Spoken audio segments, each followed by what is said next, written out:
Jangan pernah ngomongin kata-kata kutukan yang ada di buku itu. Karena begitu lo ngucapin, sesuatu yang serem bakal balik lagi buat ngehantuin lo. Film ini langsung dibuka dengan seorang cewek penuh luka, jalan sempoyongan di tengah hutan gelap. Napasnya ngos-ngosan, dan dia kelihatan kayak lagi kabur dari sesuatu yang ngejar dia. Karena panik, cewek ini buru-buru nyari tempat buat ngumpet di balik semak-semak. Dia nahan napas, berharap gak ketahuan.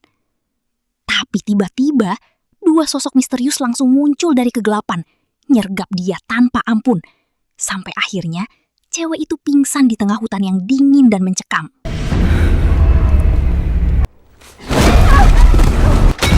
Pas sadar, cewek ini ternyata udah diikat di tiang kayu, dengan kepala ditutup kain hitam. Di depannya, ada nenek tua yang lagi baca ritual pengusiran iblis pakai buku kuno. Fix, ini bukan pengajian biasa. Nggak lama, seorang pria datang lalu buka kain di kepala cewek itu. Dan ternyata, itu ayahnya sendiri. Cewek itu langsung nanyain ibunya, tapi sang ayah bilang kalau ibunya udah meninggal. Lebih ngerinya lagi, ibunya tewas dibunuh sama cewek ini sendiri, pas dia lagi kerasukan dan gak bisa ngontrol diri. Tanpa pikir panjang, sang ayah langsung lanjutin ritualnya. Dia tega ngebakar anaknya hidup-hidup demi ngusir sosok jahat yang ada di dalam tubuhnya. Please, I just want to go home. You killed her. What is that?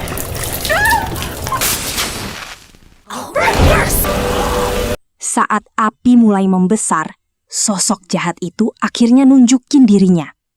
Makhluk itu terus bisikin sang ayah, bikin dia yakin kalau semua yang dia lakuin ini udah bener. Sampai akhirnya, demi mastiin semuanya bener-bener selesai, sang ayah langsung nembak kepala anaknya sendiri. Dan di momen itu, suasananya langsung sunyi. Kayak semuanya akhirnya berakhir.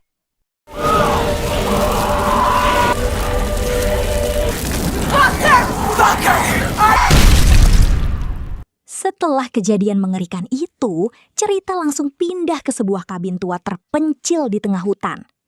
Di sana, David datang bareng pacarnya, Natalie. Sesampainya di kabin, mereka ketemu sama Olivia, Eric, dan adik David sendiri, Mia, yang udah lebih dulu ada di tempat itu. Dan ya, dari luar aja, kabin ini udah kelihatan kayak tempat yang sinyal HP aja takut masuk. Hey, Mia. Grandpa? You actually came. Come on. Pertemuan mereka terasa hangat, apalagi setelah David ngasih kalung keberuntungan buat Mia. Ternyata, mereka datang ke kabin ini buat bantu Mia lepas dari narkoba, dengan ngejauhin dia dari lingkungan lamanya. Mia janji bakal berhenti kali ini. Tapi teman-temannya masih ragu, karena sebelumnya dia udah sering gagal. May my friends and family witness this act. Promise not to touch this shit. Okay. Di depan teman-temannya, Mia janji kalau dia nggak bakal nyentuh narkoba lagi. Setelah itu, mereka masuk ke kabin tua peninggalan orang tua David dan Mia. Tapi rumah itu kelihatan kotor, kosong, dan suasananya bikin gak nyaman banget. Saat ngelihat sekeliling, Mia jadi keinget ibunya yang udah meninggal. Hal itu langsung bikin suasana antara Mia dan David jadi awkward, karena dulu David gak ada saat semuanya terjadi. Mom would have hated seeing the cabin like this. Make this place livable. Final days at the hospital, Mom sometimes thought I was you. Maybe you were lucky not to see her the way that I did. I wanted to be there. By the time Mom got bad, I just gotten the job. Mia bilang ibu mereka pasti bakal sedih ngelihat kabin itu sekarang berantakan. Obrolan mereka langsung bahas soal kematian sang ibu, dan Mia masih kecewa karena dulu David gak ada di samping mereka. David coba jelasin kalau waktu itu dia sibuk kerja, tapi Mia tetap gak bisa nerima.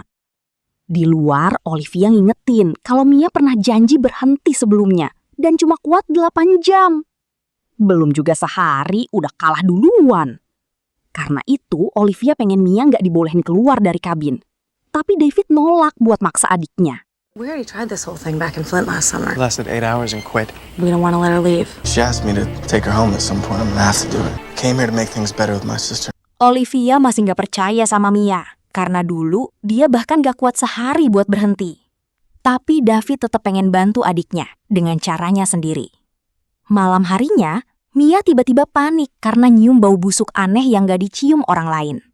Olivia nganggep itu cuma efek sakau, lalu langsung nenangin Mia pakai suntikan. Gak lama, anjing David mulai bertingkah aneh dan garuk-garuk lantai kabin. Pas dibuka, ternyata ada ruang bawah tanah penuh darah kering dan bau busuk yang nyengat banget. Di bawah sana, mereka nemuin bangkai kucing bergantungan dan tiang kayu gosong yang kelihatan gak normal. Tapi di tengah semua itu, Eric malah nemuin sebuah bungkusan misterius. Mia langsung ngelarang mereka nyentuh apapun dari ruang bawah tanah, karena firasatnya udah gak enak. Sayangnya, rasa penasaran Eric malah menang. Dia buka bungkusan itu, dan nemuin sebuah buku ritual aneh penuh gambar menyeramkan. Dan seperti biasa, masalah di film horor selalu dimulai dari orang yang cuma penasaran dikit.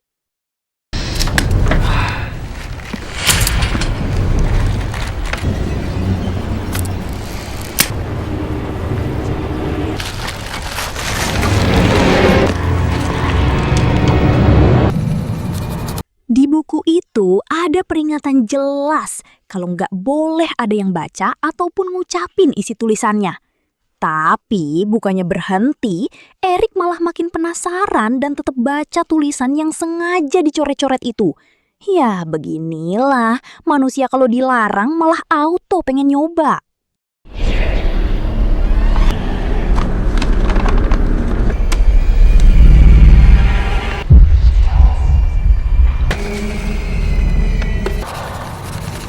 Estrada Kunda Montose. Setelah Eric ngebacain mantra aneh itu, suasana langsung berubah nggak beres. Di luar kabin, Mia tiba-tiba muntah dan mulai ngeliat sosok misterius manggil mamanya. Panik, Mia langsung pengen cabut dari tempat itu, tapi teman-temannya malah nahan dia pergi. Di situ Mia sadar, nggak ada satupun dari mereka yang mau nganter dia pulang. Kesel dan ketakutan, Mia kabur lewat jendela kamar lalu langsung bawa mobil pergi. Tapi di tengah jalan, tiba-tiba muncul sosok cewek berdiri diem di tengah jalan. Mia langsung hilang kendali sampai mobilnya nabrak. Pas sadar, mobilnya udah rusak total. Dan saat dia coba lari dari sana, sesuatu dari dalam hutan mulai ngejar dia. Hidupnya udah berat, setannya malah ikut nambah beban.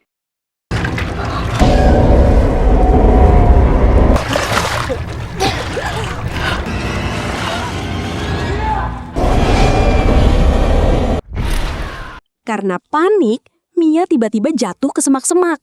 Tapi anehnya, akar-akar di sekitarnya malah bergerak hidup dan langsung melilit tubuhnya. Nah, kalau tanaman udah mulai gerak sendiri, itu tandanya tempatnya emang nggak bener.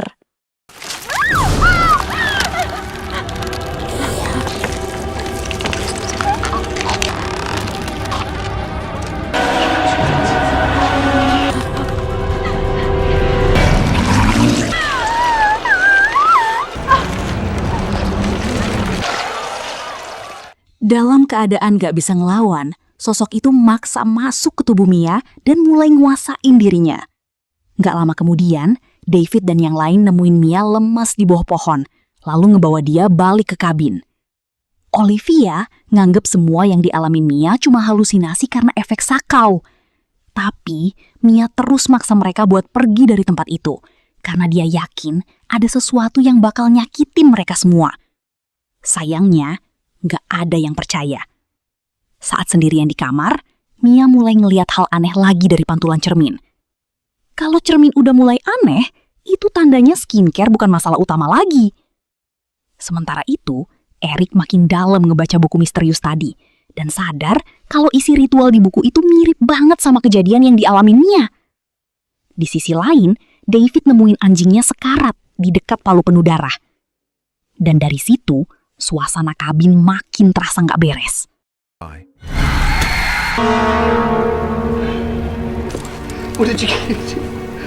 David langsung dobrak kamar mandi karena ngira Mia yang nyakitin anjingnya. Tapi ternyata tubuh Mia malah udah kebakar air panas. Dari situ, Eric makin yakin kalau semua ini ada hubungannya sama buku kutukan itu.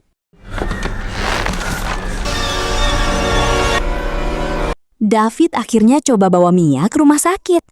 Tapi satu-satunya jembatan keluar malah putus karena banjir. Mau nggak mau, mereka akhirnya balik lagi ke kabin itu.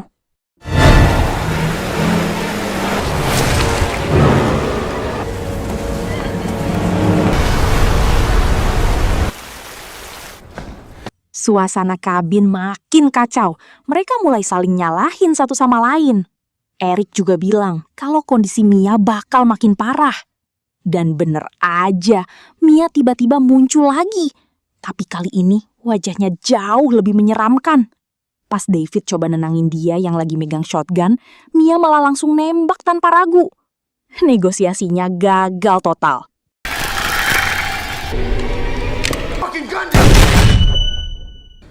Sebelum pingsan, Mia bilang kalau malam itu mereka semua bakal mati.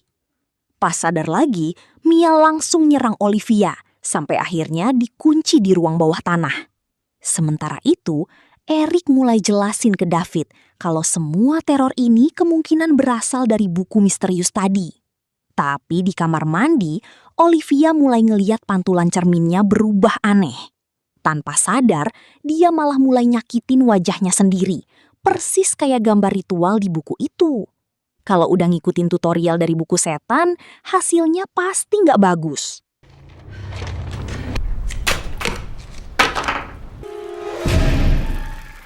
Pas Eric masuk buat ngecek Olivia, dia langsung kaget ngelihat kondisinya yang udah mengerikan banget. Situasi langsung kacau, sampai Eric terpaksa ngelawan Olivia. Dan akhirnya, Olivia pun tewas di tempat. Kabin ini makin lama makin kayak tempat eliminasi.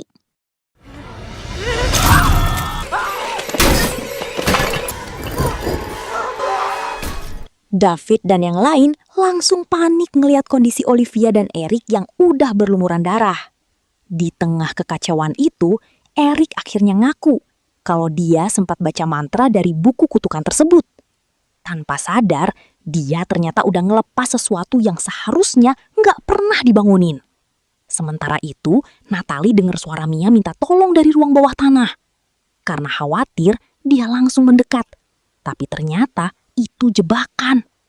Pas Natalie sadar kalau itu bukan suara Mia yang asli, semuanya udah terlambat. Kakinya tiba-tiba ditarik dari bawah. Di film horor, suara tolong biasanya justru awal masalah. Down there, okay? I do yes, all of you! Natalie langsung diserang Mia, bahkan tangannya sampai digigit. Untungnya David datang tepat waktu dan berhasil narik Natalie keluar. Setelah itu, ruang bawah tanah langsung ditutup rapat-rapat.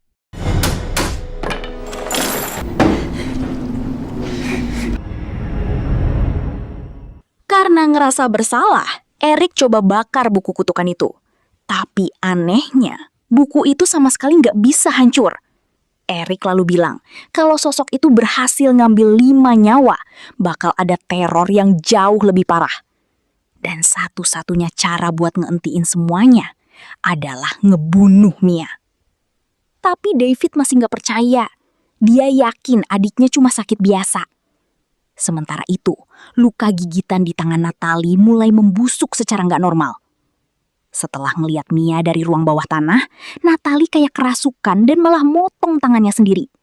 Seketika, listrik di kabin langsung mati. Don't do it, you little bitch! Don't cut it off! Teriakan Natalie bikin David dan Eric langsung panik pas ngelihat kondisinya.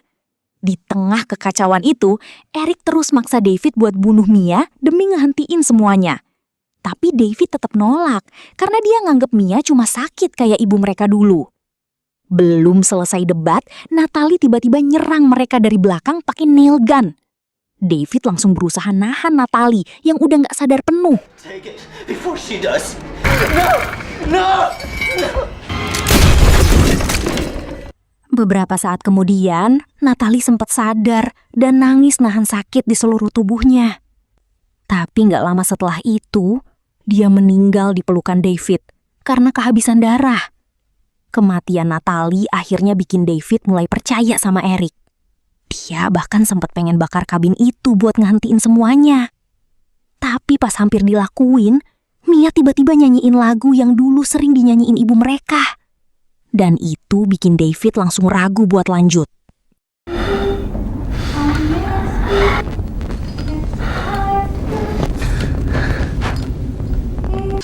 Di tengah kebingungan itu, petir yang nyambar pohon di luar tiba-tiba bikin David dapat ide. Dia sadar mungkin masih ada cara nyelamatin Mia tanpa harus ngebunuhnya, yaitu dengan ngubur Mia sesuai ritual di buku itu. Tapi pas David coba ngedeketin Mia pakai obat penenang, Mia malah langsung nyerang dia brutal tanpa ampun.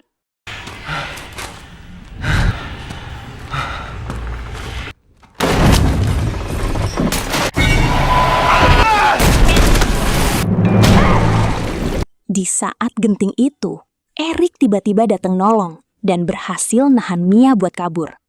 Kesempatan itu langsung dipakai David buat nyuntik obat penenang ke tubuh Mia. Tapi nggak lama kemudian, Eric akhirnya meninggal karena kehabisan darah. Di bawah hujan dan pohon yang kebakar karena petir, David mulai ngubur Mia hidup-hidup sesuai ritual di buku. Di tengah proses itu, Mia sempat sadar dan mohon supaya David berhenti.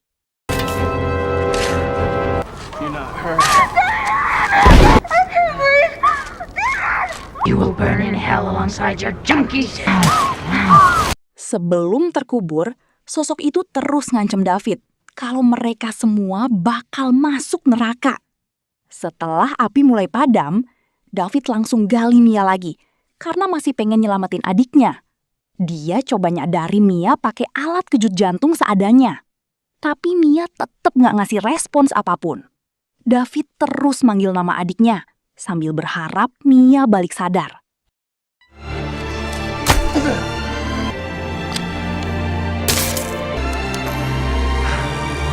Come back to me, come on, please. Dengan hati hancur, David akhirnya nyerah dan mulai ninggalin Mia. Tapi tiba-tiba, dia dengar Mia bernapas lagi. David langsung balik dan sadar kalau adiknya ternyata hidup kembali. Seneng sekaligus lega, David masuk ke kabin buat ambil kunci mobil. Tapi tanpa dia sadar, Eric yang udah kerasukan tiba-tiba muncul dari belakang dan langsung nusuk dia. Meski terluka parah, David masih sempat nyuruh Mia buat lari. Setelah itu, dia nembak bensin di dalam kabin sampai seluruh tempat itu kebakar. David rela ngorbanin dirinya sendiri demi ngehentiin semua teror itu.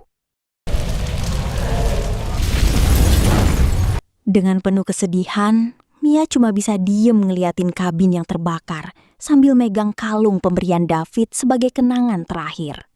Gak lama kemudian, hujan darah mulai turun dari langit. Itu jadi tanda kalau 5 nyawa akhirnya udah diambil dan ritualnya berhasil selesai. Dari dalam tanah, sosok asli iblis itu akhirnya muncul dan langsung ngejar Mia. Mia buru-buru lari ke gudang tua sambil cari cara buat bertahan hidup. Di sana, dia nemuin chainsaw dan langsung nyiapin itu jadi senjata terakhirnya. Akhirnya ada juga yang sadar, lawan setan jangan modal teriak doang. Saat makhluk itu makin dekat, Mia berhasil nyerang balik dan motong tubuhnya. Tapi keadaan makin parah waktu mobil tiba-tiba kebalik dan ngejepit tangan Mia. Demi bertahan hidup, Mia nekat narik tangannya sendiri sampai lepas. Setelah itu, dia ngelawan habis-habisan sampai makhluk itu akhirnya hancur dan masuk lagi ke dalam tanah. Setelah semua teror dan kehilangan itu, Mia jadi satu-satunya orang yang berhasil selamat. Pagi pun datang, menyisakan Mia sendirian dengan semua trauma yang gak bakal pernah hilang. Dan di dekat kabin, buku kutukan itu perlahan menutup sendiri. Seolah semuanya belum benar-benar selesai.